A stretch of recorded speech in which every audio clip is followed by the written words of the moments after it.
வணக்கம் தோழர். Iran Israel பிரச்சனை ஒவ்வொரு நாளும் அடுத்தடுத்த கட்டம் புதிய புதிய பரிணாமங்களை சென்றுக்கிட்டு இருக்கு. நிற்கணுங்கிறது தான் நம்மளுடைய நோக்கம். ஆனால் இவங்க ஒரு அடி அடித்தா அவங்க ஒரு அடிங்கிற நிலையில் போய்கிட்டு இருக்கு. காமினிக்கு அப்புறம் அடுத்த முக்கியமான தலைவரையும் கொண்டுட்டோன்னு இஸ்ரேல் கொக்கரிச்சுக்கிட்டு இருக்கு. அதே சமயம் அவங்க கப்பலையெல்லாம் சிதறடிச்சுட்டு ஓட விட்டோம் பார்த்தீங்களேன்னு ஈரான் தொடர்ச்சியாக சொல்லிக்கிட்டு இருக்கிறாங்க. ஹரிமூஸ் அந்த நீரணையை அடைச்சது அதெல்லாம் பெரிய லெவலில் ஐரோப்பிய நாடுகளுக்கு பாதிப்பை ஏற்படுத்தியிருக்கு. ஸோ இரண்டு பக்கமும் விஷயங்கள் வந்துக்கிட்டே இருக்கு. அடுத்த கட்டம் என்ன, இப்போ எந்த நிலையில் இருக்கு அந்த போர்?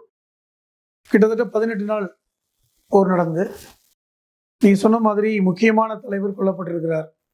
இந்த அலி லரிஜானி அப்படிங்கிற ஒரு நபர், அதாவது ஐதுல்லா கமேனிக்கு அப்புறம் கொல்லப்பட்ட ஒரு முக்கியமான ஈரானிய தலைவர்.